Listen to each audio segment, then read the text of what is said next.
Hey guys, welcome to Now That's Debatable. This is your host, Fantastic Facade. I am joined with my trusty co-host, Triboulet the Humanist. Today we have a very special guest on by the name of Wes. I'm going to let him introduce himself in just a moment. I'm going to go ahead and get our faces up on the screen while we get this shared to all of our platforms. Thank you guys so much for joining us. As always, we have questions live up on the screen, and we'll be glad to take those kind of as we get around to them, depending on how intense the conversation goes. But, we try to get to those pretty quickly. In the meantime, Wes, welcome to the show. If you'd like to kind of introduce yourself and tell us a little bit about yourself, and then we'll jump into the topic, which is going to be on presuppositionalism. So, sure. Thanks for having me, first of all. Good to be here. It's been a while since I've been able to have a conversation like this, especially with some folks who disagree. So appreciate making the opportunity. I am Reformed Baptist by denomination, if you will. Sort of a latecomer to the faith, wasn't raised in any sort of religious tradition. Very nominal, secular type household upbringing.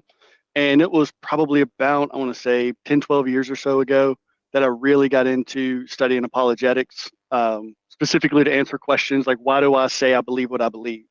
And so that led to really an ongoing conversation that continues up to this day. Sort of like we were talking before going live about how you just have a conversation about a particular topic and you're taking that idea and you're testing it and you're running it through the ringer and applying it to different situations and circumstances. And that's what I love to do.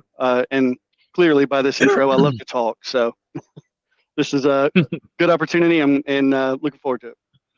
Cool. So the topic was presuppositionalism.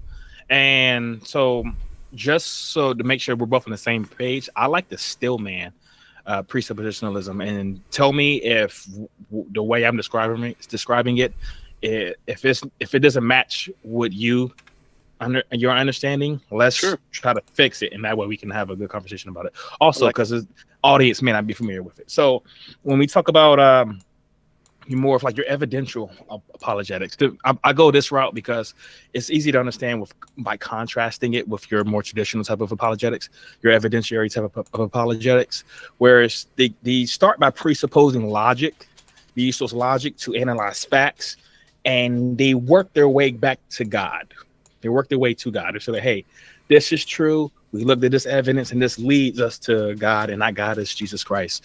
Whereas presuppositionalism doesn't do that. It actually uses the fact that Jesus is God as its epistemic foundation to know everything else. So it says, we know Jesus is God, and since we know that, there are other things we can know. And that's used as its foundation. So they're not presupposing logic. They're presupposing the conclusion that Jesus is God.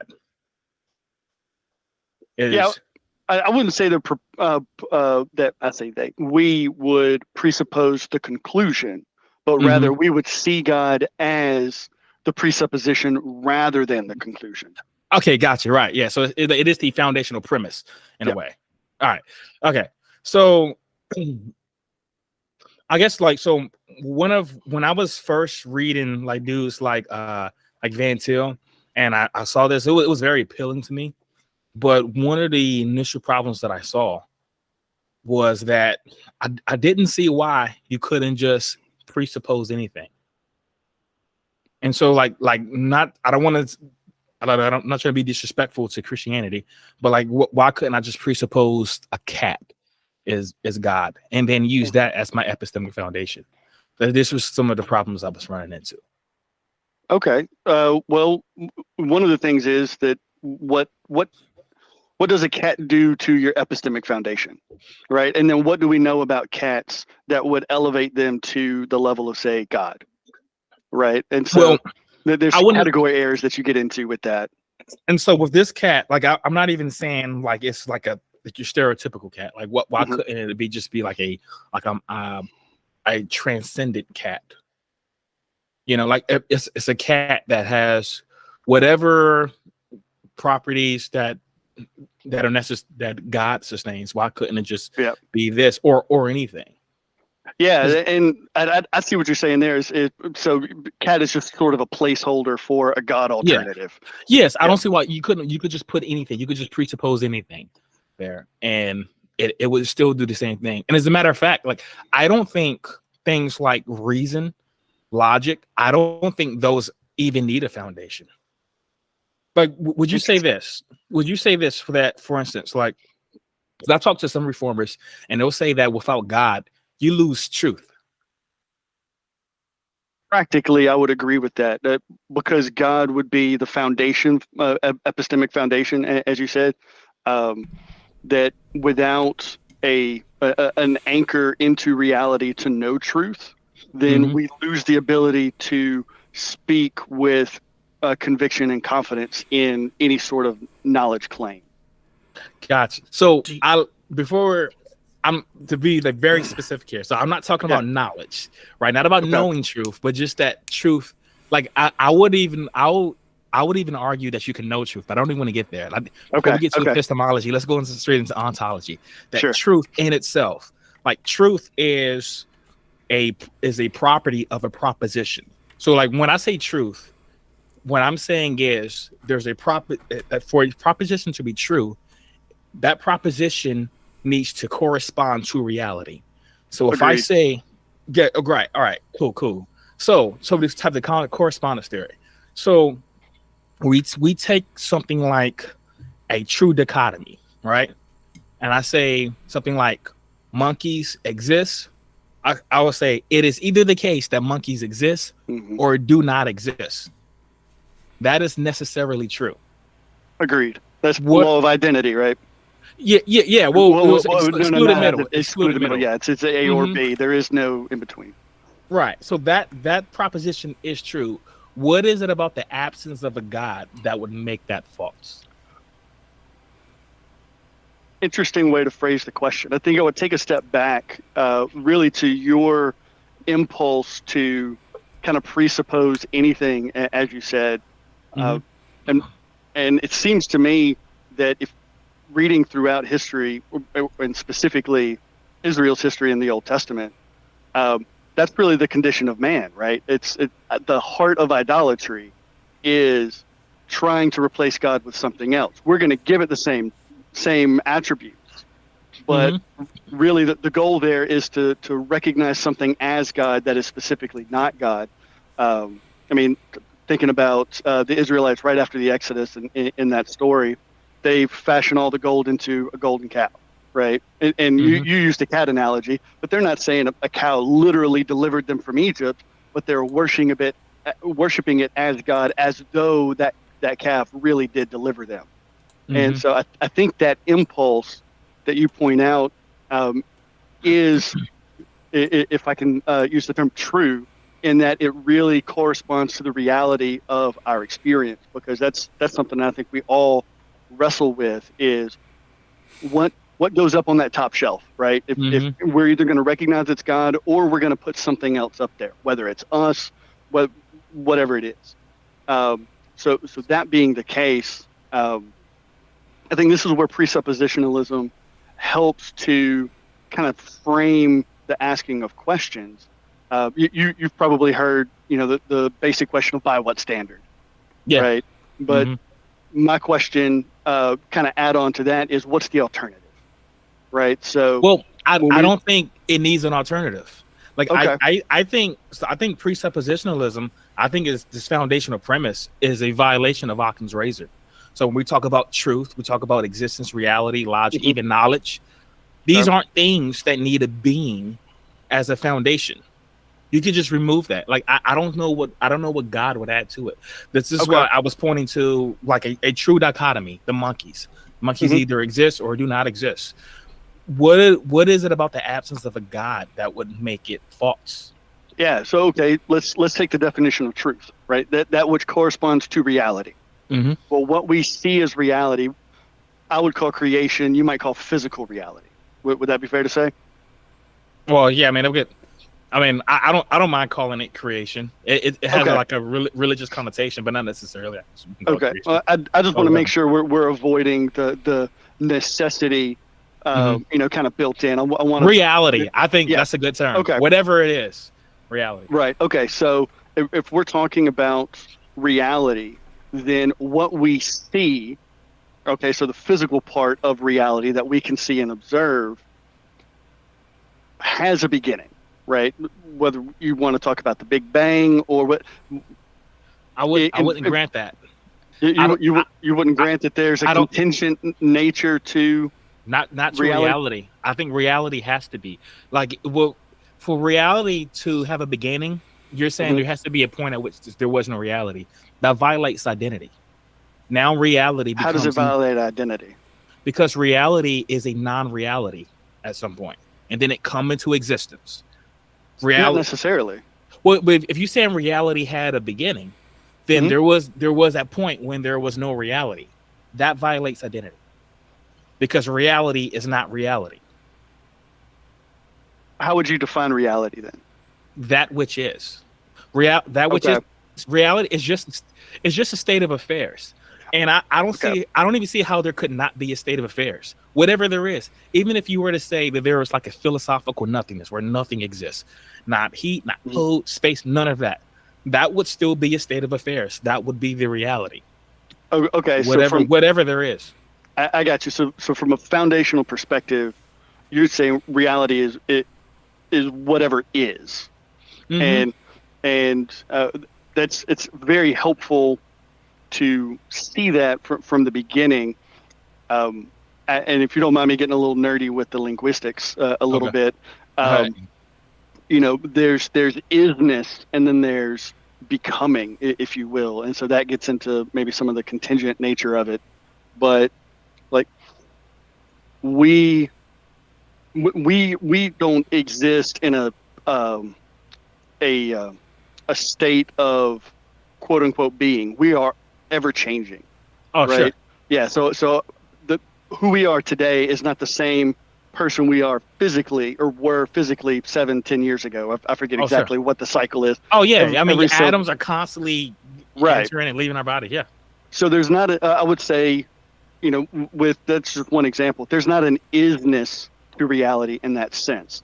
There is a contingency, right? We are contingent, as we go through time, we are constantly changing in a physical sense. We're constantly changing in a mental sense. We're learning. We know more. We've experienced more than we did 10 years ago. Similarly, reality, right? The tree in your backyard is not the same exact tree as it was 10 years ago. Sure. So there are parts of reality that are contingent, but not reality itself. I don't think reality itself could be contingent. Okay. When you say reality itself, so now we're I don't want to speculate, so I want to ask, but I'm not quite sure how to frame the question. We're talking about components of reality, right? Me, the tree, you, that kind of thing. Right. So when you talk about the essence of reality, what is that in your mind? What's the definition, I guess, or description of that? Well, to be as broad as I can, because as you were saying, like reality is kind of transient, right? Or things in reality. That's a good word. I like that. Yeah, planets, animals, all that kind of stuff. The universe itself is expanding. At one time, there may have not been a universe, but that doesn't mean that there was no reality. Reality, I would say, is just the state of affairs. Whatever there is, even if there was absolutely nothing, whatever that would mean, that would still be the reality. And you could still make truth statements. You could say that it is true that there either is or is not monkeys. Since there's nothing, there's no monkeys. The statement is still true. Don't need a God for it. Okay, so by that description, there is no violation of the law of identity, because you said even if there's nothing.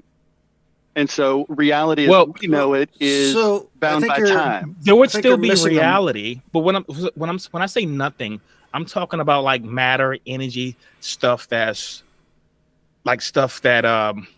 things you can touch, you can see, things that are actually doing things, right? But when we talk about the logical absolutes, identity, non-contradiction, excluded middle, those are descriptions of reality itself. Reality itself behaves by those rules. But But those logical absolutes, they're dependent on reality, but they're not dependent on the components of reality. Like Correct. the logical absolutes doesn't need a dinosaur. It doesn't need you. It doesn't need plants. So you could get rid of the universe. The logical absolutes would still be. There could be no universe. You can still make that statement about the monkeys.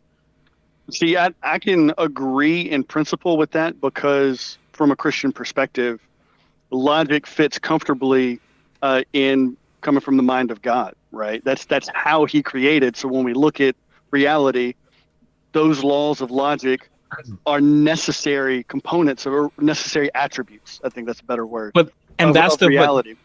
That is the violation of Occam's razor for me, because let's hold I up don't on see Occam's razor. Okay, because I don't want to dismiss it entirely. I want to focus on the contradiction of the law of identity. So if reality as we know it is bound by time, you rewind back that time until there's no physical universe, let's say, as we know it. In your words, there can be nothing, and that's still reality. Agreed? Yeah, that's the state of affairs. Okay, so the state of affairs is still consistent with the law of identity in that moment. But on your perspective, without a God, there is no law of identity at that point because there is no state of affairs that we could discuss at all. We don't have to discuss it. But so what I'm saying is, so even and that gets into the epistemology thing, so we can.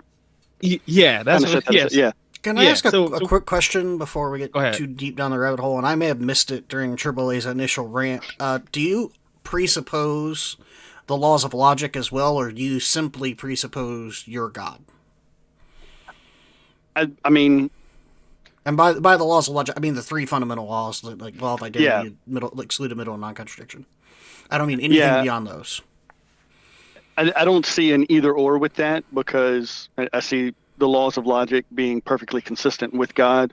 So, I mean, if we talk about starting with God or starting with the laws of logic, practically, depending on the context, it's 6 of one, half a dozen of the other. So you would say that are you saying that logical absolutes are some sort of inextricable property of God? They're eternal with God. They're just part of his nature in a way. I wouldn't tie them specifically to God. I would put them in a similar category as what we might call the physical laws, because we use them to describe our reality, including our thoughts. So I think they now, and I could be wrong about this, but I see them more as in conversations like this, more of a contingent aspect of reality itself. So similar to the law of gravity, right? If you get outside the law of gravity, if you go back prior to the universe, right, the laws of physics break down. So we've got at least potential reason to believe that there were no laws of physics prior to the Big Bang or what have you. Similarly, the laws of logic wouldn't necessarily apply because there's nothing for them to apply to. Does that make sense? That's where we disagree, because the four fundamental laws of physics, right? Gravity, electromagnetism, this strong and weak interaction. Those describe our local presentation of space-time. So if you get rid of the universe, then those laws goes away. But you wouldn't lose the logical absolutes. Like even if there's, let's say you break. We go past Planck time, where there's one grand unified force, right? So there's no longer gravity and the other three forces, right? Okay. Things are still what they are, and they are not what they aren't. You still don't have contradictions. Laws of excluded middle will still apply. There either are or there are not monkeys, and there's at no point within the universe, regardless of whether you before or after the Planck time, would that not apply? There's at no point could there neither be monkeys nor not be monkeys. I mean, I wouldn't disagree with the monkeys aspect of it, because, of course, prior to creation, there are no monkeys. So that proposition still holds true. They either are or are not. What if you remove God? Like, could that dichotomy be false? Could that proposition be false? We've removed God from the picture. I mean, in one sense, I don't really know how to answer the question, because without any sort of ontic referent or an anchor into reality, nothing we could say about it would make any sense, right? That's sort of one of the So you would say it's like incoherent, like the dichotomy, true dichotomy. It becomes incoherent. This is kind of why I asked the question: do you also presuppose the laws of logic? Because I mean, the law. Well, not. I mean, I would say, is God bound to them, or is there any way that God could escape them? I got you. I would say no, because God, one of his attributes in theology proper is his unchangeableness, right? He can't replicate himself, for example, right? He can't not be God. He can't not be all powerful. He can't act contrary or exist, period. And that gets into the linguistic stuff from earlier. I can circle back on that but so logic being tied to his creation, it's consistent with, the mind of God, if you will. He can't change his own mind, if that makes sense. Right. So would you then say that the three fundamental laws of logic are equally eternal as your God? Because in order to have an identity, the first law of logic, like, how would you even identify God without having identity, right? And then with that excluded middle, God could be God and God could be not God. And then law of non-contradiction, God is God and God is also not God.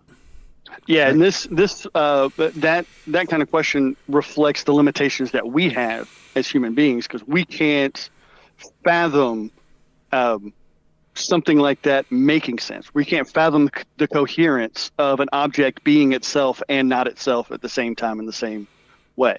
Yeah, right, but I don't think it's coherent at all. Like, it's not even our ability to fathom. Like, when we talk about the law of excluded middle, like there are only two options. So it's not like it takes some sort of deity level brain power to understand this. Like, there is no third option. Right. And so we could take that true dichotomy with the monkeys, or you could put anything you want there. It wouldn't have to necessarily be true. God, or whether there's a God or not, it wouldn't be dependent on him. Yeah. So I think one thing we could do, if we were to say, for the sake of argument, that there is no God at the beginning of that, then what we would find down the road in our reasoning process is a descent into either incoherence, absurdity, whatever kind of terminology. That can you walk me down that road? See how we get there? Because I don't see how I would. Because the way I see it, as long as I got these three logical absolutes, I can now reason. I can now do other things. Yeah, but how can you justify them apart from a creator that created and sustained consistent with these laws? Well, that's the thing. Like, I don't think they need to be justified. Okay. I think they have a aseity, right? I think they exist in and of themselves, because so the three logical absolutes are just descriptions of reality. And as I said before, reality exists by necessity. It's just a state of affairs. There could not be a state of affairs. Yeah. So this is kind of like we were talking about before, like swapping God for now the laws of logic. Would that be fair to say? Well, not exactly, because I wouldn't, like, I don't give the logical absolutes. I don't give them like omnipotence or like omniscience, or like, and they're not alive. They're just descriptions. It's just how reality behaves. So I wouldn't swap them with God, but I would use them as my ontological foundation.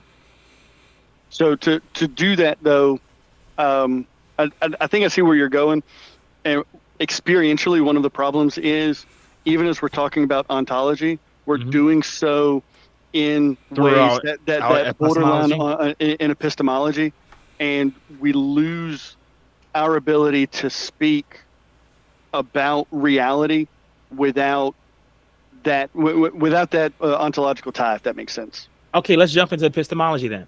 All right, so I can say because of the logical absolutes, because of the law of excluded middle, you could put me in reality, a foreign planet or some weird dimension. Doesn't matter what it is. I know that the proposition there either is or is not monkeys. I know that's true. How do you know that? Because of reason itself. I would have to throw out reason. Well, and the position of presuppositionalism, specifically a Christian perspective, would say that's exactly what you're doing if you're removing God from the conversation, from the reasoning process. I don't see how I'm doing that. So, like, I can reference the law of excluded middle without bringing a God into it. Like, I don't see how it was necessary at all. Like, when I look at Aristotle, right? When he was like, he and his band of logicians, they were forming they got down to these three logical absolutes, and they figured out all the valid syllogisms. There was no reference to God or any transcendence in any way. They were just using the principles that I just described to you.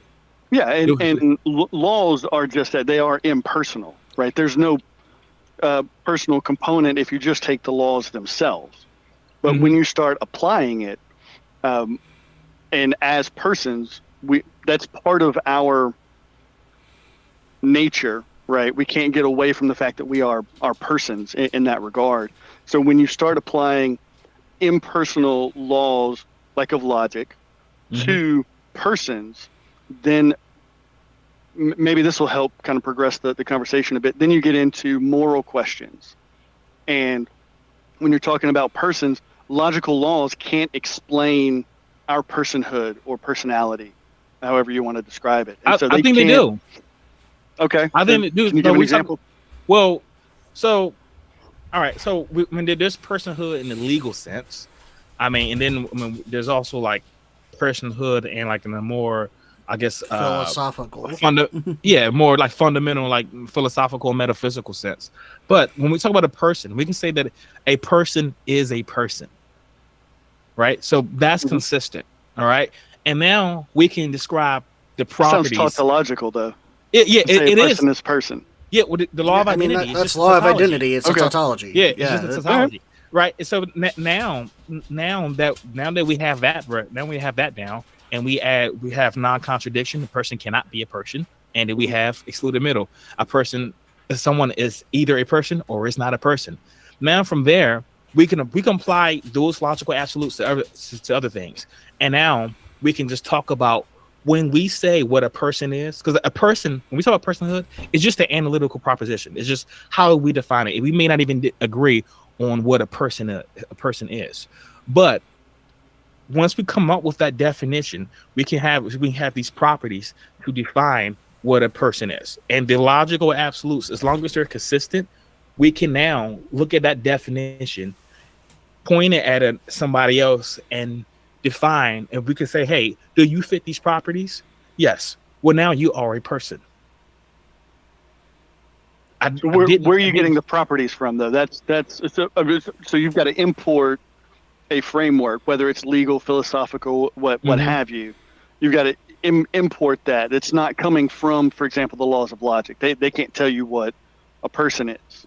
No, that's totally arbitrary. Like I said, I mean, it is just a analytical proposition. Like I can defining what I say what a person is, and it's arbitrary. Maybe what constitutes a person now was different from what a person was, maybe 200 or 300 years ago, right? So it can change. But once we have a definition of what a person is, as long as we agree on what that definition, we can talk intelligently about it.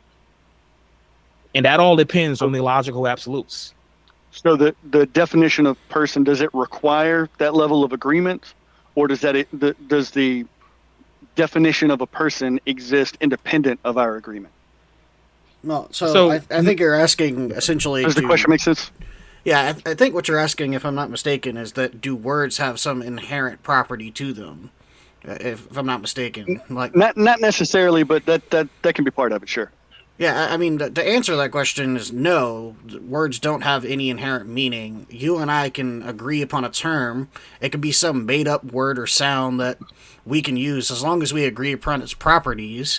As long as we always agree that those are the properties, then we can have an intelligent conversation and we can have discussions about it. We can talk about whether it fits into other classes of words that we also make up.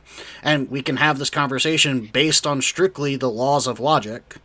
And then verify. We can say a blah blah is a brown 2-foot long board, right? And you and I, if we both agree that a blah blah is a brown 2-foot long board, then a red ball is not a blah blah because the law of identity identifies the blah blah as a brown 2-foot long board that we've agreed on.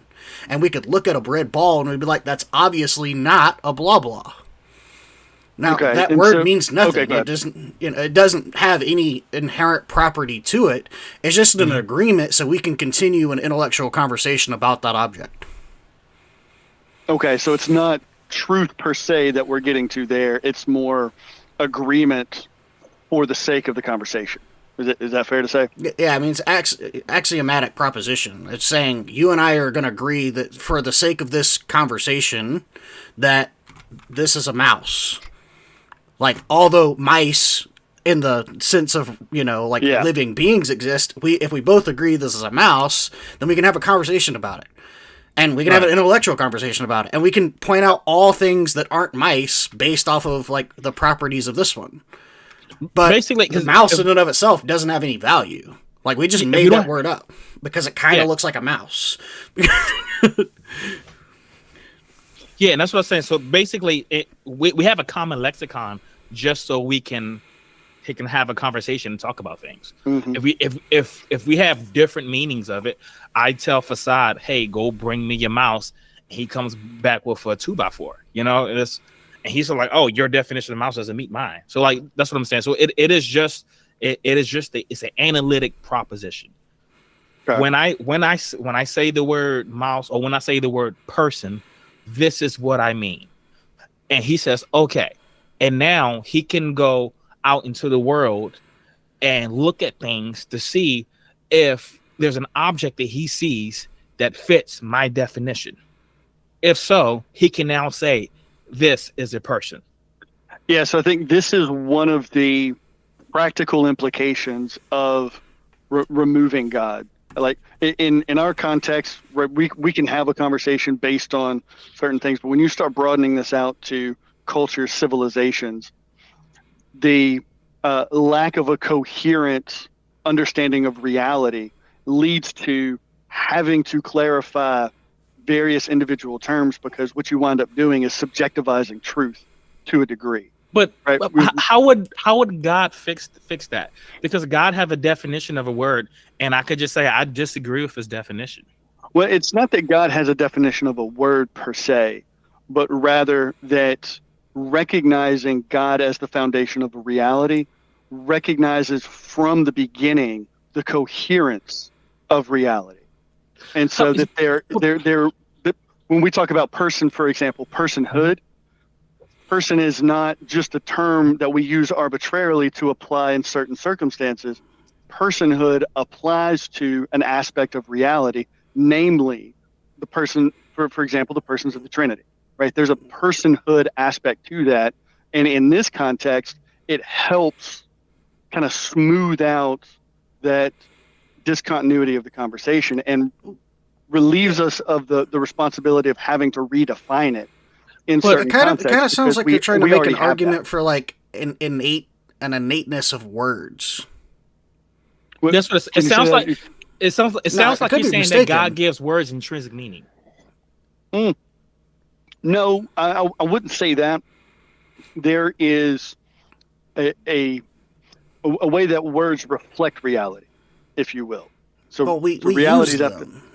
Like that's just the way we use them. That's exactly what we were saying. Like words would reflect reality. So that's how. So when I describe what a person is, right? Mm-hmm. I give these definitions. Right, the words that I'm using would reflect reality, because then Facade will go out into reality and look for an object that matches up to the words that I described to him, and then he would see that and he would be like, okay, that's a person. Yeah, but okay. So when I talk about the coherence of reality, or the coherence of creation, your understanding of reality is going to be different from other people's understanding of reality. How would God change that? I mean, the fact that there is a God gives us the ability to reason consistently and see the coherence within reality. But you need agreement. Like if your God is telling you something, he tells you what a person is, and I disagree with that definition, we're not going to be able to talk intelligently about it. We're going to have to come up with a common definition. Right, and we would use reason to do that. You're correct about the. Oh, go ahead. I was just going to say we would use reason to do that. But built into the conversation there is the reality that there is such a thing as a person. Right, and so what we're doing in that context is reasoning together to come to an understanding of what a person actually is. So not I hate just to sound pedantic for the sake of conversation. Does that make sense? I hate to be really pedantic here, but I kind of disagree. Okay. And I'll clarify what I mean by that, because when you say there is such a thing as a person, if we never invented the word person, there would be no such thing as person. In fact, I could tell you the etymological history of the word person before the word person existed, and then there would be no such thing as person. However, if we agree upon a definition of any sound, given that we're audible creatures, we can have an intelligent discussion about it, no matter what morphology or syntax we use. Because you and I can agree upon the definition of this sound. We don't even have to use a sound. I could scratch something down on a piece of paper or use this computer to give you a symbol, and then you and I can agree. We can point at something and say, that's what this symbol means. Now we have an agreeable definition. As long as you and I keep to that definition, we can agree upon what it means. It doesn't matter what sound, symbol, shape, or idea we're using to portray that. That thing exists in reality, at least our shared reality. We both can experience it, and we can agree upon the symbol or sound or whatever we want to use to refer to it as such. Just saying a person exists in reality, well, a person is a word that describes something that exists in reality. In and of itself doesn't necessarily exist in reality. And also, it doesn't even have to exist for you to have a conversation about it. Yeah, I agree. So this one it is an analytic proposition, not a synthetic, right? We're not even saying this thing exists. We can say that a person, if we just describe it, and now we can have an intelligent conversation about it, whether it exists or not. Just think about like 100 years ago when people were trying to figure out how does light travel through space, and there was a hypothesis about the ether, and that was the medium that which light traveled. Like that was false, right? But they had tons of like mathematical calculations for the ether, and they would discuss it, all that kind of stuff. Although there was no such thing as an ether, right? But they were able to talk intelligently about it. We just had a placeholder for something we didn't understand.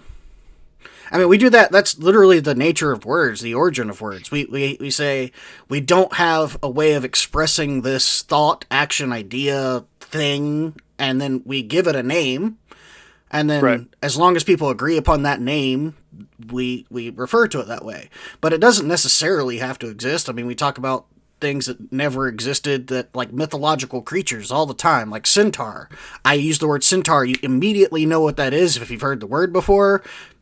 Centaurs never existed. However, we have a word for it.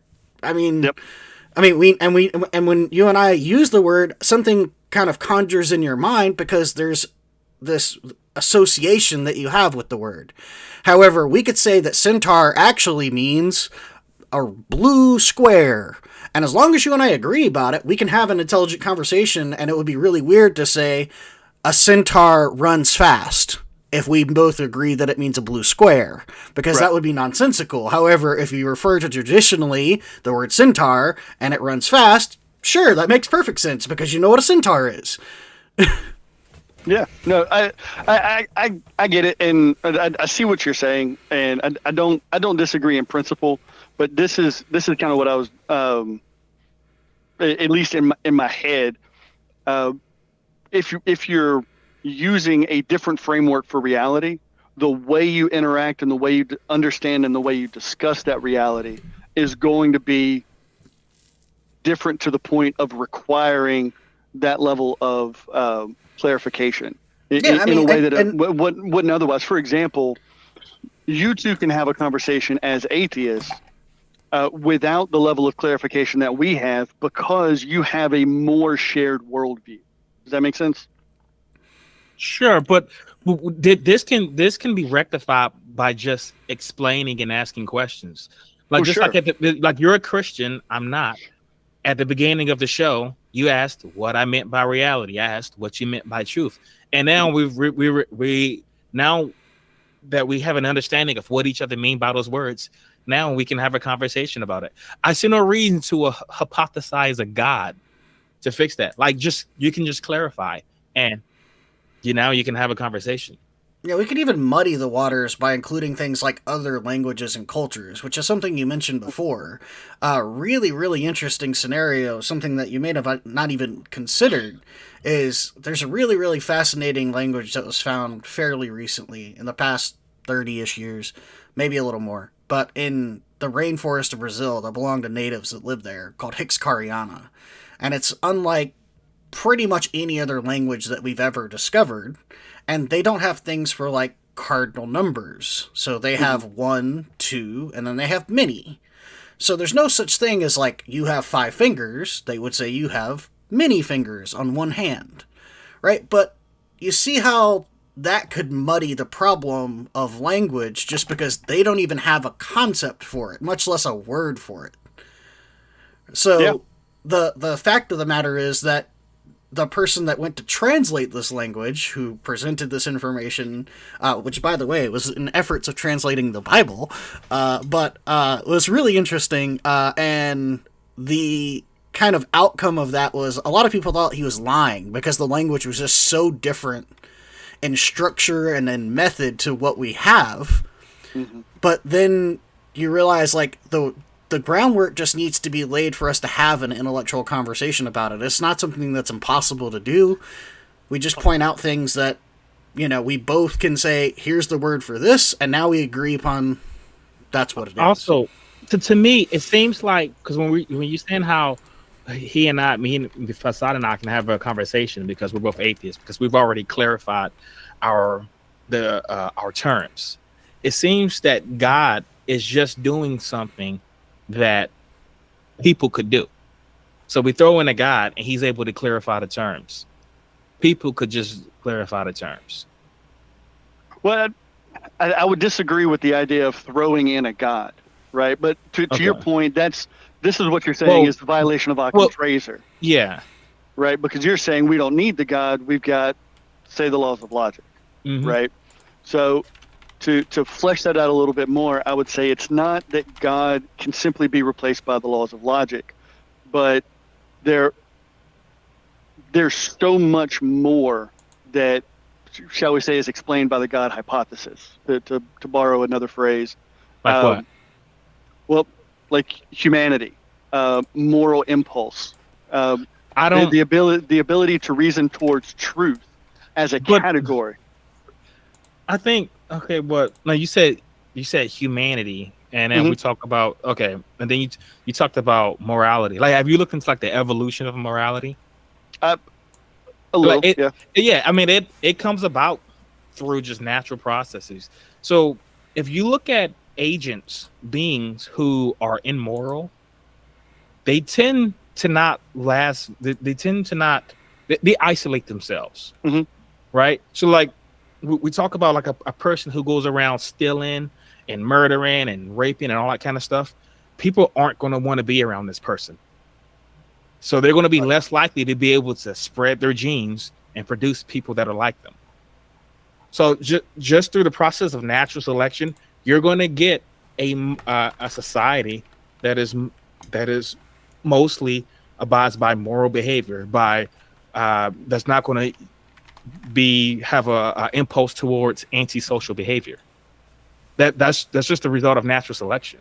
I mean, That perhaps evolution antisocial behavior, but I would even say just in the last 3 years, we've seen that particular aspect is becoming more and more false, right? Because since and I forgot to ask this earlier, y'all are in America, right?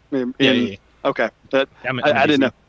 Okay, but when it came to COVID and the restrictions that isolated us, right? There are a lot of people who have thrived with that, have leaned into it, have become more isolated, not less.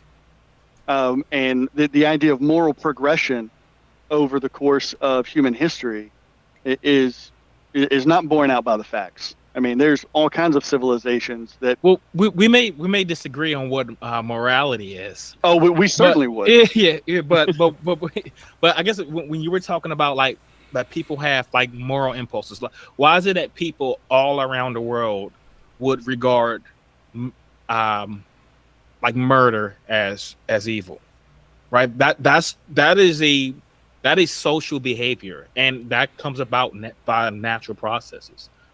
Civilizations that think murder is a good thing aren't going to last very long, which is going to only leave civilizations and people that think murder is bad. Well, there's two potential responses that come to mind. Go ahead though. I don't want to interrupt. I wanted to say, well, I want to add towards the end that I'm not saying that morality is developed by evolution. What I'm saying is evolution can describe why is it that humans now have certain impulses that correspond to what we define as morality. Why is it that we value truth instead of lying? Why is it that we value helping people instead of hurting people? That the reason that those type of people exist now, it can be explained through natural selection. So to make sure I understand that point, you would say evolution is more descriptive of morality rather than creative.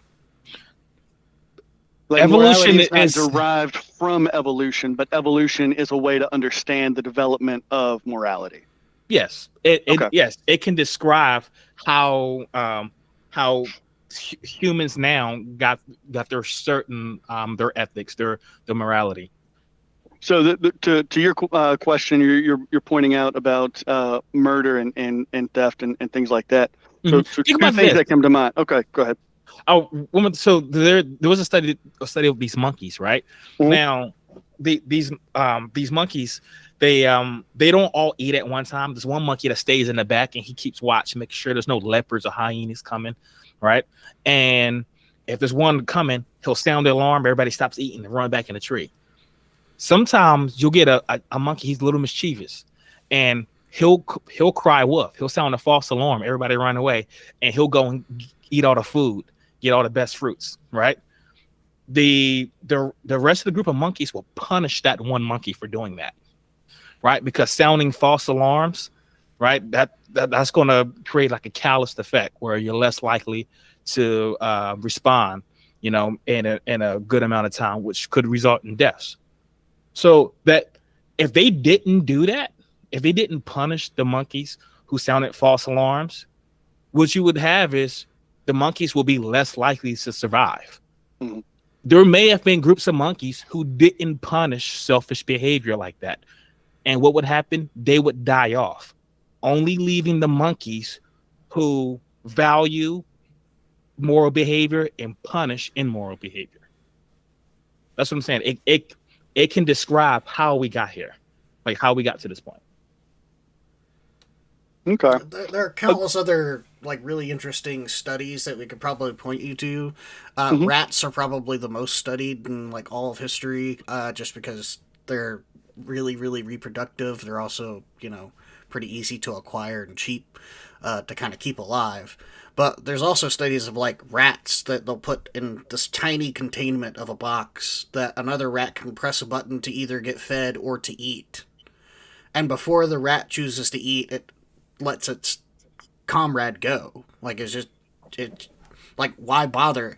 It knows that it could just eat food and go back to doing what it wants to do. But instead, it releases the rat in its tight constrictive cage and lets it out and then eats with the rat. It's really, really fascinating. Yeah, well, all of those studies are incredibly interesting to observe and to see, especially the scientists who participate in them, discuss it and the methodology and the results.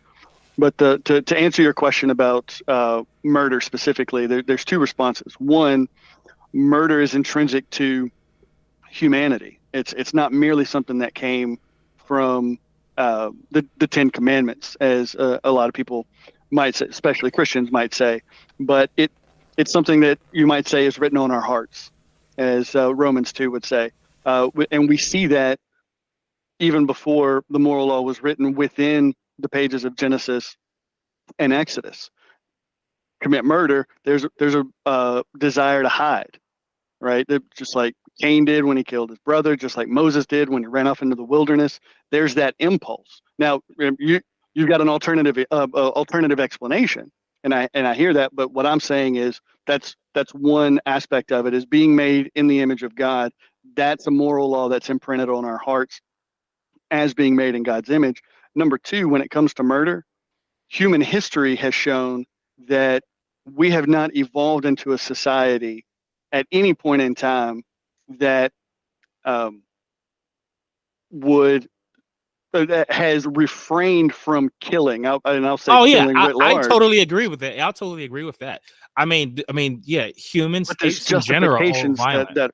But there's justifications that are given specifically, and I think most generally you can say, as long as there's an other, right? There's an enemy tribe. If there's an enemy nation that's encroaching on your territory, your resources, your livelihood, your whatever, right? There are instances, and I would say even in this country, abortion is one of those instances where specifically murder is not only justified but celebrated. And I don't see that as I don't see the justification and celebration of murder as being an example of moral progress. I see that actually as a moral slide. And there's other instances that we could probably look at, but I mean, so we disagree on abortion, but like I don't want to jump into that. That gets really complicated.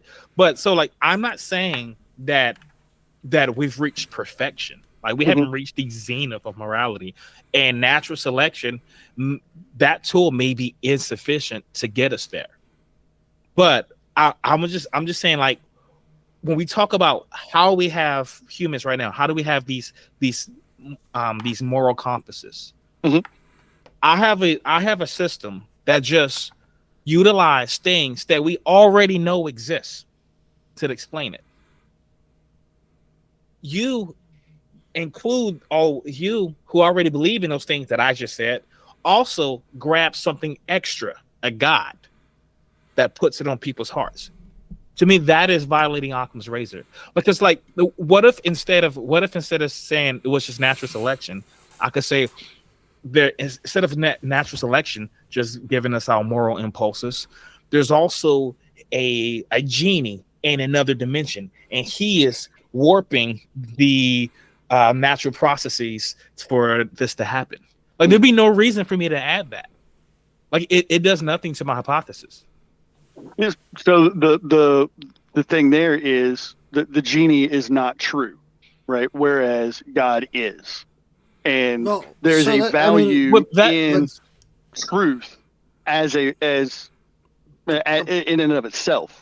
The problem is you're just asserting that. Just like if he said there was a genie, he's just asserting that there's a genie. Like the real crux of the whole argument is that you're making an assertion based off of your presupposition. I admit that we both have presuppositions. I'm making that assertion, but I would also say, as was pointed out earlier, and I see it borne out in the conversation, is when you take God away from that understanding, you have to fill in that space with something else. I don't think it's necessary to fill it in, because there's nothing that goes missing from my worldview when you remove God. Like, I still have I admit to my presuppositions as well. I'll use the 3 fundamental laws of logic and reality itself. In some state or form, reality is. It exists in some way, shape, or form. I presuppose the 3 laws of logic. By inserting or asserting a god or a genie or a wizard or anything else there, I'm adding things via my assertions that don't need to exist for me to be able to fully explain things as they are. Now, are things perfect? Absolutely not.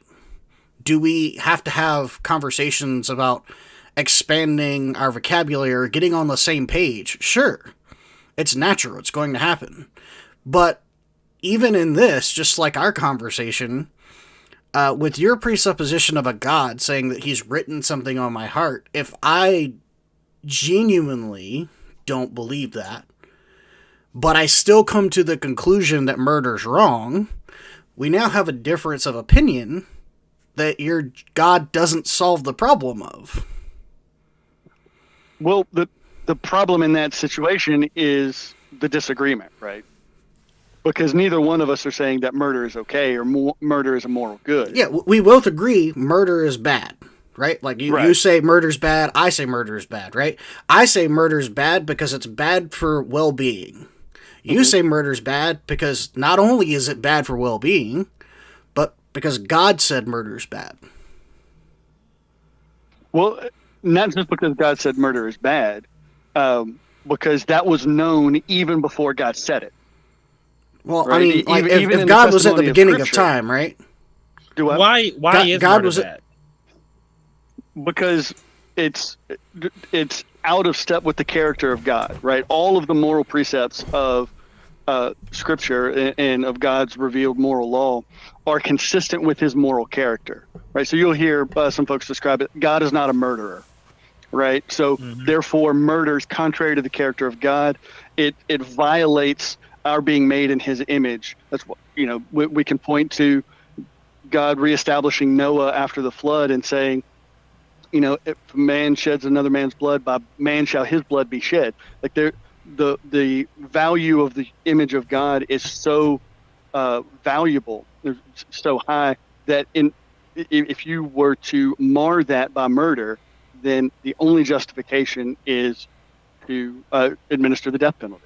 And that's what we see laid out in the Mosaic Law, for example. So let's continue with that same line of thought, because I think that's a pretty interesting... I really appreciate your explanation of that. Why is theft wrong? Theft is wrong because there is a structure to creation, specifically human culture, that puts us in different spheres of authority, right? We see that with households, right? You've got parents that are over the children. We see that in communities where you have, cities where you've got an elected mayor or city council, something like that. We see that in states and nations with presidents and throughout history, kings and things like that. So there is a sense in which you are sovereign over your sphere, and theft is a violation of that God-ordained governance. But, I mean, like, for instance, like, most governments would definitely not qualify as God-ordained. Romans 13 would disagree. I was about to say Romans 13. Yeah. So, like, you would include that. I don't want to get into it now. Ironically, that is the passage that kind of led me with Christianity. But I don't want to go into that now. But kind of with that, then, that, and I assume when you refer to Romans 13, you're talking about that, we should submit to our government, and that kind of thing. Is there trying to find the right set of words here? So, like, what makes I won't even go there. We'll ignore it. I just kind of wanted to point out that, like, by stating that, like, if murder's wrong because it violates, like, we're made in the image of God, and theft is wrong because, there's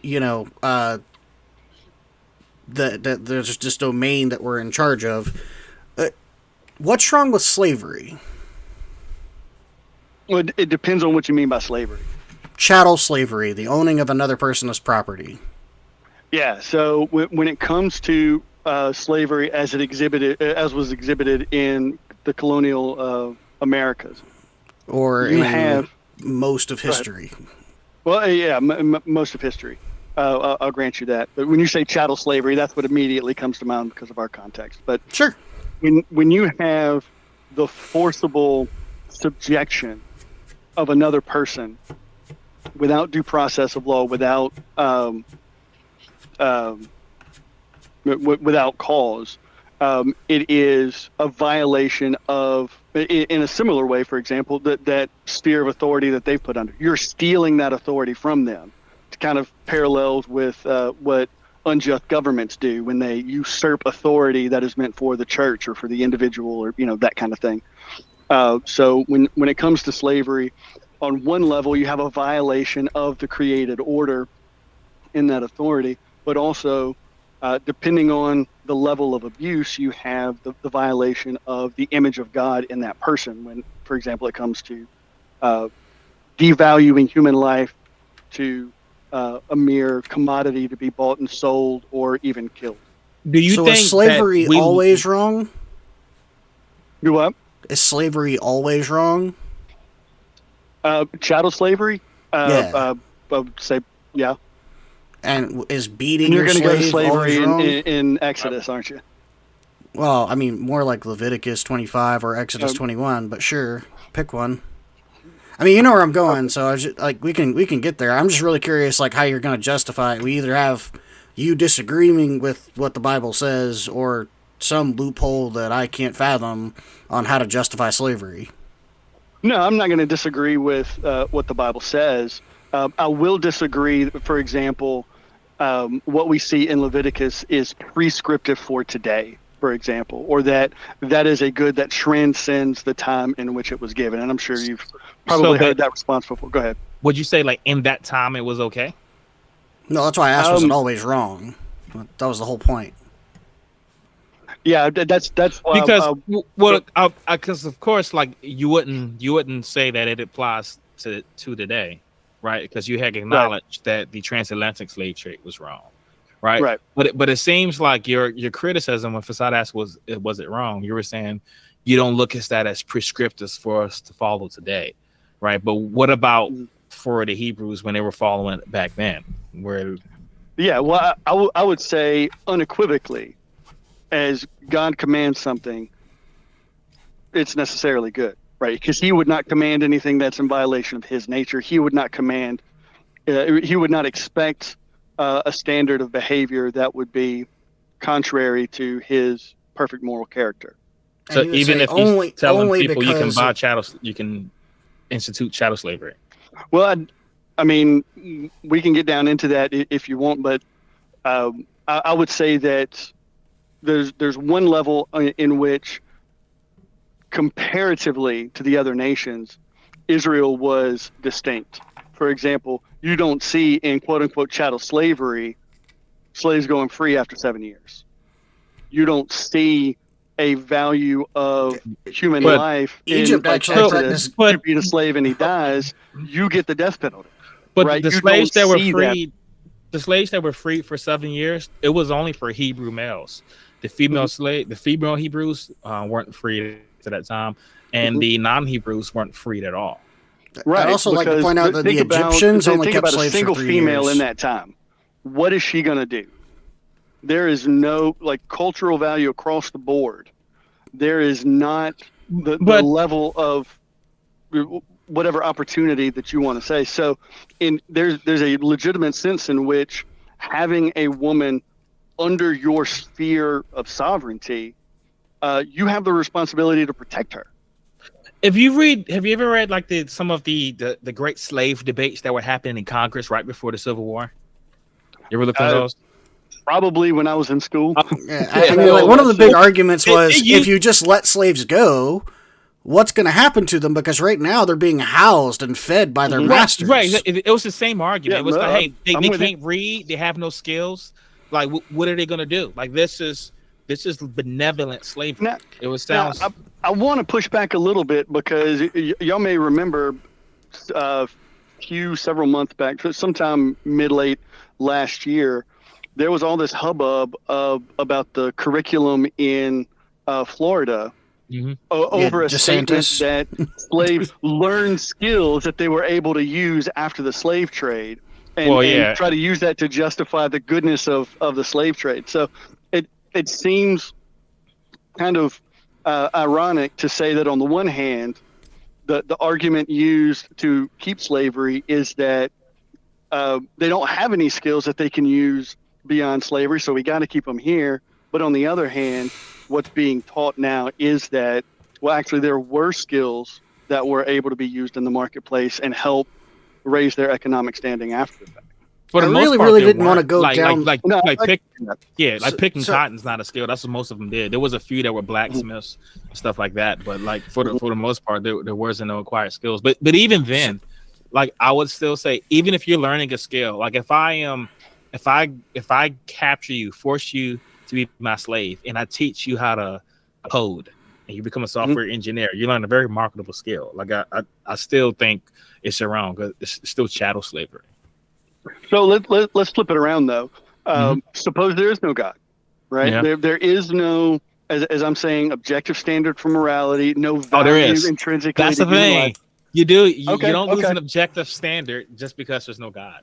Okay, I'd be interested to hear, but so let's go there. I really didn't want to go down the absent God.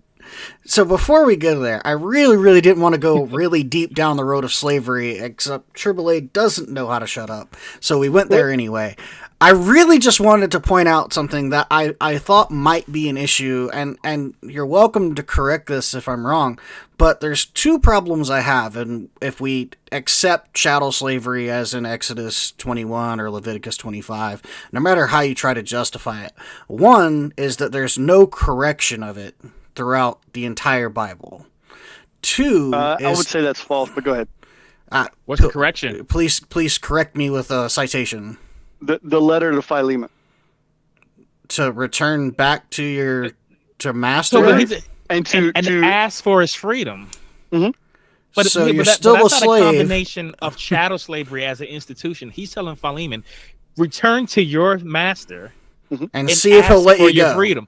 So he's not just saying that to the slave to ask for the freedom. He is appealing to the master directly.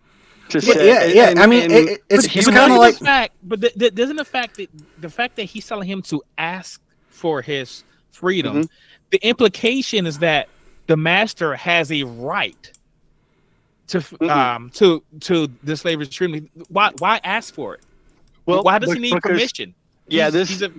This gets into something you probably are familiar with this, Triboulet, with the two kingdoms idea.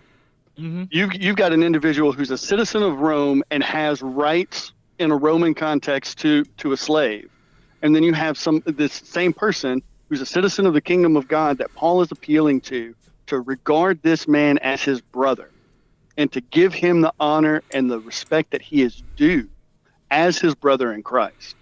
And that's what you see throughout the New Testament, as well as throughout Christian history. I don't see that throughout the New Testament, to be honest. Where you don't have this top-down Christian nationalism imposed from the top down. You have this appealing to the individual to recognize not only their rights but their responsibilities before God, and to act like it. So either way, for one, hold on. So first, I don't. I bet mine's better. Okay, but I don't see how. I don't see how this one specific instance is a condemnation of slavery as an institution. It's just telling him, hey, you asked for your freedom, just like in Exodus when God frees the slaves from Egypt. He's not condemning slavery as an institution. He's just opposed to this one instance of slavery. Mm-hmm. Also, if we're saying that he corrected the Old Testament, isn't that an acknowledgement that it was immoral? I'm not saying that he corrected the Old Testament. If I implied that at all, I want to strike that. He's not correcting anything that God himself implemented. If anything, he's recognizing that at the current moment, at the time the letter was written, at the time where they were, it would be improper for someone who claims to be one of God's people. So there's the parallel with Old Testament Israel. If you're gonna claim to be one of God's people, you should not be subjecting your brother, because there is equality, as he says elsewhere. But neither slave nor free, neither Jew nor Gentile. And so, but this is the crazy part, because when we look in Leviticus 25, and it says, "Purchase your slaves from the heathen among you. You could buy; they will be your slaves for life, etc." And then it says, "But you are to not rule over your fellow Israelites ruthlessly." So this isn't condemning slavery. This is saying, hey, our group of people don't rule over each other, because hey, we're the boys. Them, we can enslave those guys. This seems to be the exact idea of the transatlantic slave trade. How so? Because the Europeans, the Portuguese, are like, hey, we're not going to enslave each other. Them dudes down in Africa, we're going to do them, because they're not like us. But they didn't go capture them individually. They didn't go conquer and capture them and export them. No, they went and bought them from the nations around them. Their own countrymen who were selling them. Yeah, they bought them from the nations around them. That is how all slaves throughout history happened. Right. Like literally, 99% of slaves were prisoners of war. The other 1% were probably kidnapped.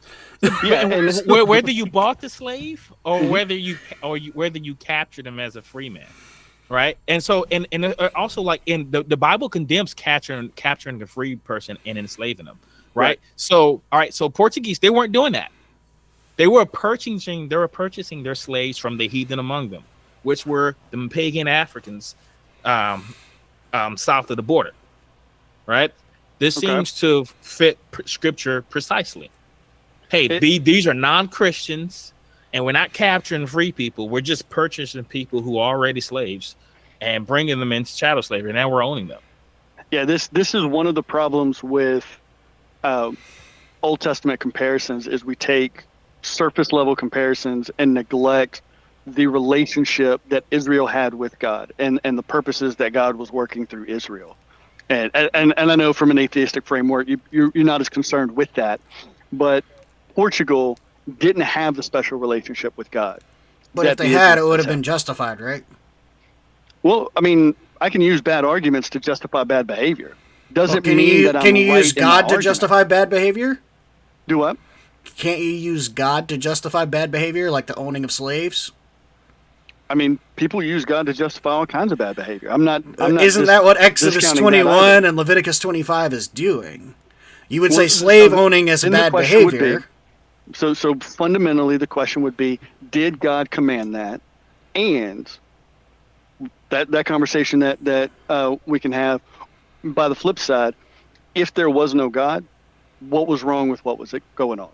No, I can definitely answer the second question. Can you answer the first one for us? You've got an answer for the second one, because I want to know what that objective standard is. Yeah, do you mind answering the first one for us? Because I'm curious your thoughts, given that it's a question about the Bible. Oh, I mean, I'm a biblical inerrantist. I believe that all Scripture is God-breathed. So sweet. So two things, and this is where mine was inerrant. Oh, we should have 100%. Two things. Okay. Mine was better, I promise. The first is just a really one-off, just because I like doing it. 1 Peter chapter 2, verse 18. The second thing is that you said your God doesn't change by his nature. Correct. So if his nature was to allow and permit slaves 4,000-ish years ago, his nature hasn't changed to today. So why would his nature change? That's true, but the way he relates to his people is different. Fundamentally, that's one of the here's what I'm saying of Christianity in the New Testament. That's why slavery is ubiquitous throughout human history, but it's only in the Christian West that you see slavery go away. Well, and that's one of the uniquenesses. The Christians were so it's not the main proponents of keeping slavery slaves allowed in the Bible. It's how was it in Christian societies? Was slavery abolished as a practice? The answer to that is, in general, no. No, what? No, it wasn't abolished? I mean, I guess if you probably wouldn't refer to the ancient Israelites as Christians, but no, they didn't really argue for the abolishment of slavery either. The main proponents for slavery were using the Bible as their justification. This is like well-known fact. Well, that goes into having bad arguments doesn't mean that you're right in your interpretation of the Bible. But that's kind of like the whole point of this is where I wanted to go. They were leaning on Scripture just as well. But this is kind of where I wanted to go with the whole point itself. But we can say that one of them was correct and one of them was incorrect. We can say one of them was more faithful to what the Bible had to say and one was less faithful. Okay, but this is kind of where I wanted to go with the whole crux of slavery. I didn't really want to go down the road of slavery as much as we did. I just wanted to point out slavery existed in the Old Testament. God's nature allowed it then. And if his nature doesn't change, and we don't have... I mean, you pointed to Philemon, I point to 1 Peter chapter 2.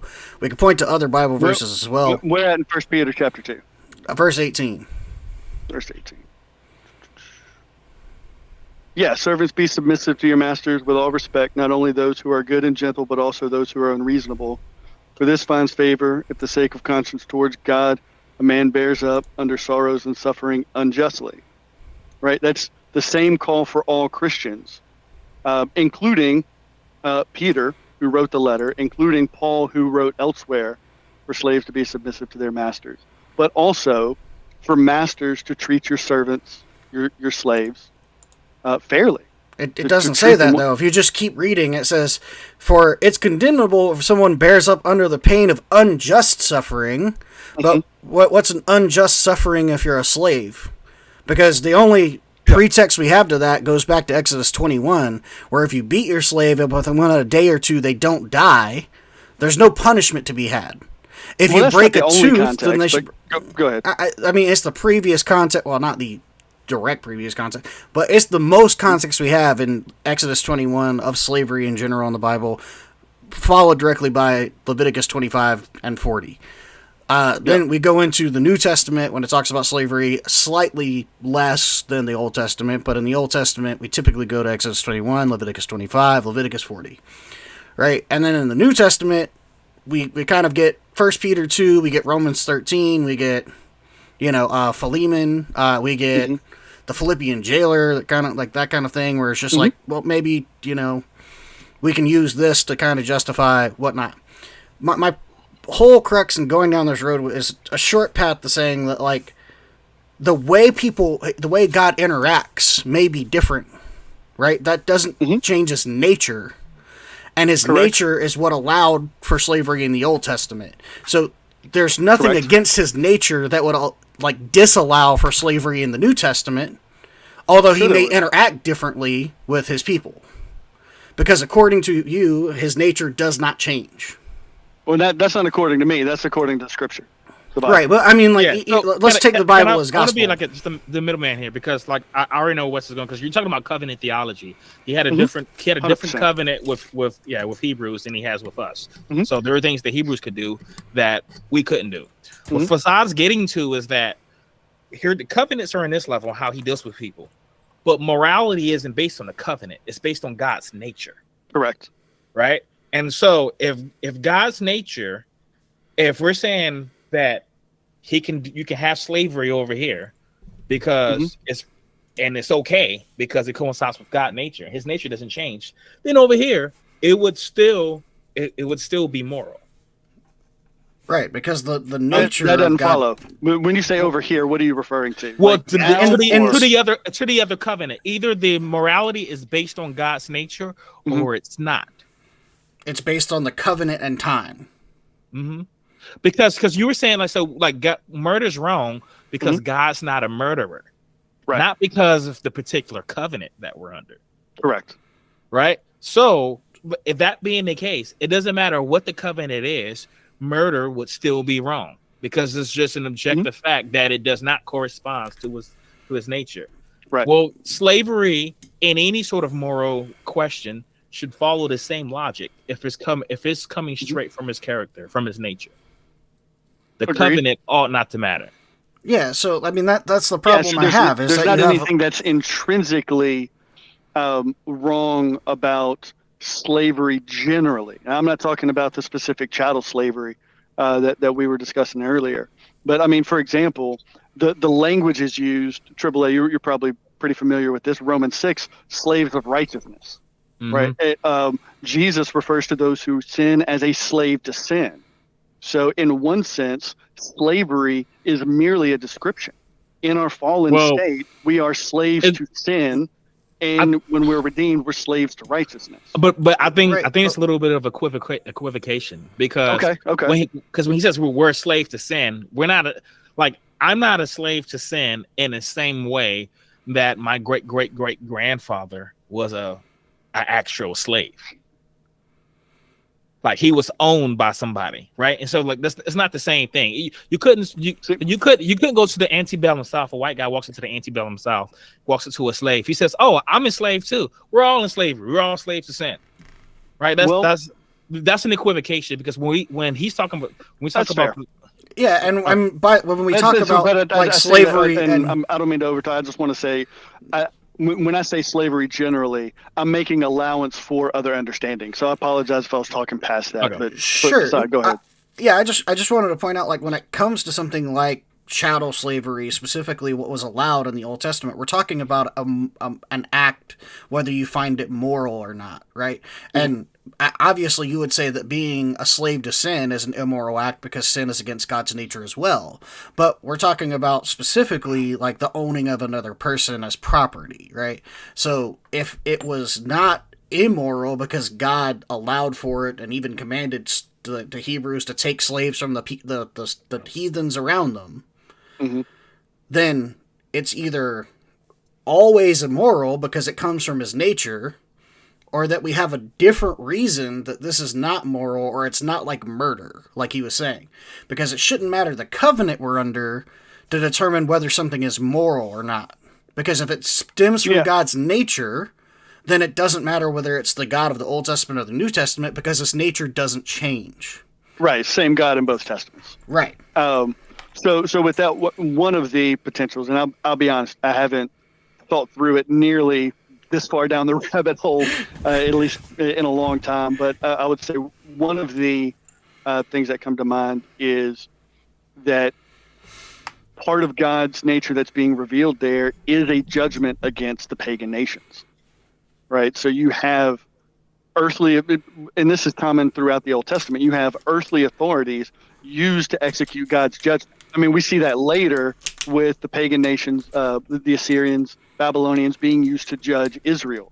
So similarly, Israel is used to judge the pagan nations. We see that in the conquest of Canaan. We see that in subjection of the foreign people. Sure, so but then we just use that same justification. Not an inconsistency there. Yeah, I mean, we just use that same justification for the, slaves of the 18th and 19th centuries in America and the West. Well, again, you're comparing apples to oranges because the American colonies, or even before the colonies, the American territory, did not have the same relationship with God. So well, I mean, like you have the separatists that were literally the judgment on these pagan nations. I mean, you have the separatists that because I think we're at a standstill here. I was just going to point out the fact that the separatists literally left the English church, and then you have the Puritans who literally established Pennsylvania, and then those people were used to like as a justification to judge the African nation. I don't see why you couldn't use that as justification. Well, I mean, they can use that argument and still be wrong. But go ahead, Triboulet. Well, yeah. All right. So he's Wes is gonna appeal to covenant theology, and it's not gonna satisfy us. But like I like to move on. I feel like we're at an impasse there. So we're talking about there was a statement he had said earlier, and I think you had said that God is the foundation of reality. Mm-hmm. And I was wondering about that. Okay, so it seems to me that God, if he exists, he wouldn't necessarily be a part of reality. He couldn't be the foundation of it. So this kind of touches on what I was talking about earlier with the concept of is and existing. Is like there's the term exist means to stand out of what is, and so what I was describing as physical reality, for example. Well, is, that's not how I would use exists. okay. I know. I would say what is right that exists. But to say what exists linguistically is distinct from saying what is. Gotcha. Yeah, there's side note. If you get bored one day, there's a video that R.C. Sproul does. I'm sure you remember him. Mm-hmm. That's called "God Does Not Exist," and he explains this idea. And so that's kind of where it's coming from. Because God has a satiety, essentially. Right. All right, but when I'm saying the term, for all intents and purposes, just assume that I'm just saying what is. Okay. Right. Whether it's contingent or not, it is. So I would say that exists. So God is real, right? Correct. So then he would be part of reality. How so?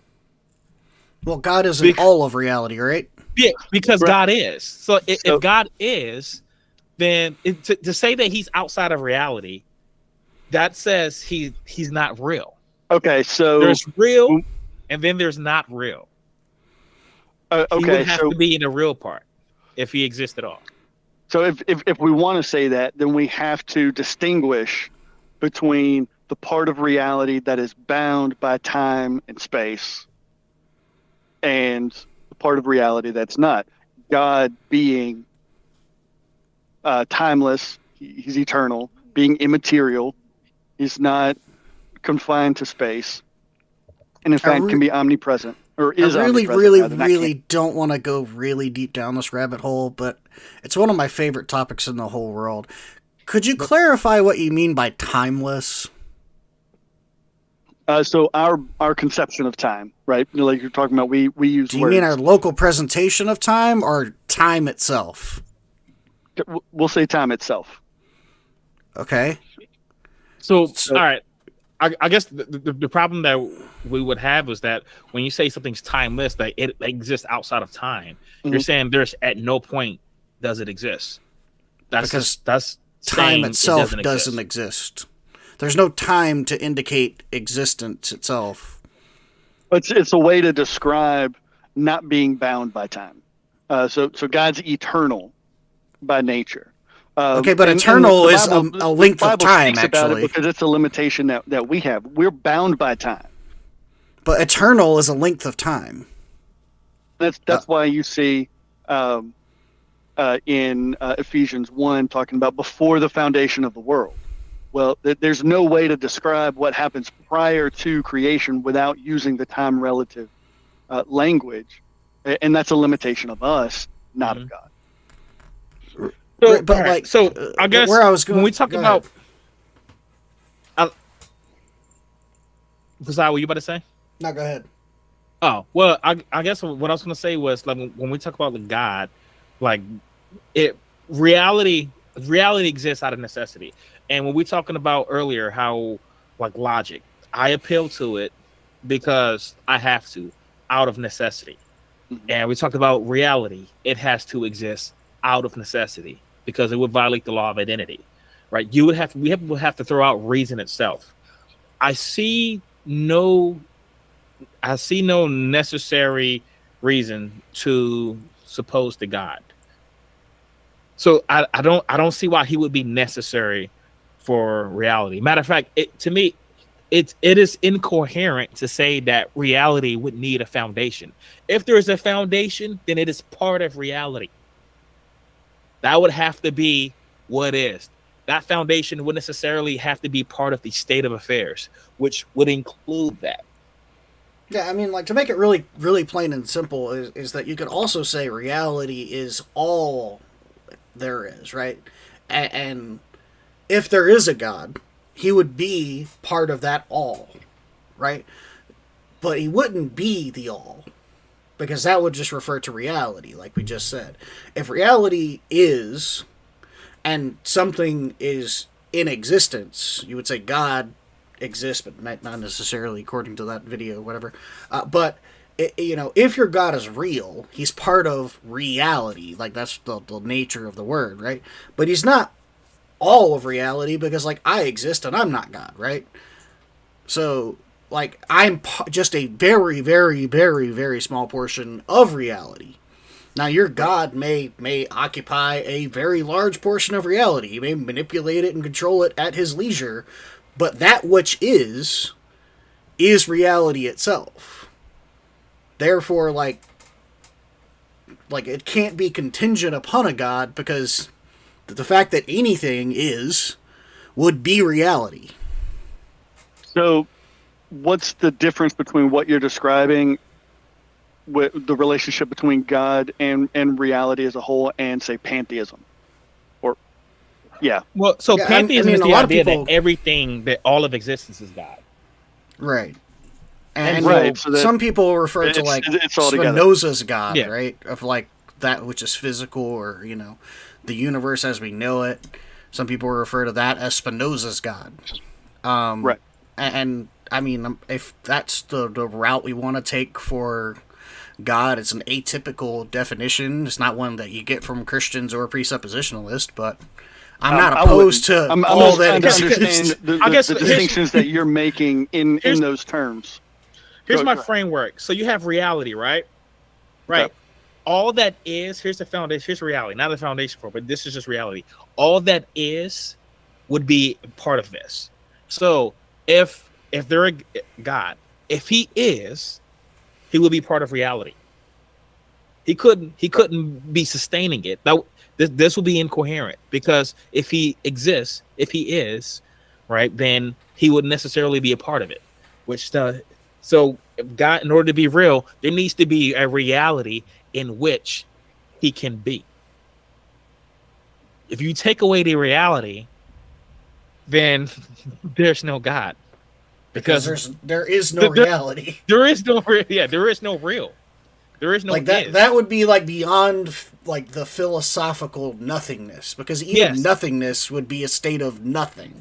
I don't even know how words to describe it. Also, we're getting close to the time. Go by ahead. the way, just wanted to compliment. Request. Yeah, I wanted to compliment you, and then you can, if you want to ask the request. But a bunch of people in the chat were saying that you were very intelligent, and that they appreciated the conversation we're having. I also agree. I think you articulate yourself very well. I think this is a very good conversation. Just wanted to pass that along, because you probably can't see the chat like we can. Just wanted to pass that on, and then a request, and then if you wanted to wrap up with anything, I think we can give you the last word. Okay. Triboulet, do you want to pass that Justin question along? Oh yeah. So we're gonna be doing another conversation that's very similar to this. There's another guy who was on a last episode. I think it's the one that I sent you in the inbox. It was crazy that we were just or dude with the big beard. Neither one of those guys. It was another guy. Okay. It was the one that I posted in Reformed Bars. The blue one with the puzzles and the stuff, and then yeah. Yes. Okay. So just that guy, he's reformed as well. I don't think you said it on the page, but I kind of gathered that he was reformed just about the stuff that Justin was saying. So I figured you're on the same page. We're going to be doing another episode with him, and he wants you as his debate partner to come. For real? Yes. Okay. He does. So He if said you're in the interested, Was he on with K-Dub? No, he was on with a guy named Michael. No, it was a different guy altogether. All right, well, Justin, I don't know you, but I'm down. Let's do it. All right, cool. All right, well, 2v2. I'll put us all in one chat, and we'll get a date scheduled. But I wanted to give you last words. If you wanted to respond to Fasad's question or my question, I forgot what the question was. Yeah, or just go off on your own and say whatever you want to say and do whatever you want to do and promote whatever you want to promote, or just preach if you want for a couple minutes, and it's all yours. No, I don't have anything to promote, and quite honestly, I've forgotten the questions that were lingering. So I'll just say we'll save those and let the audience, have something to look forward to next time we get together. Okay, awesome. But I would return the compliment. You guys have been gracious. The videos that I saw to kind of prep and get a feel for what y'all do here tended to get a little contentious, and I'm glad we avoided that.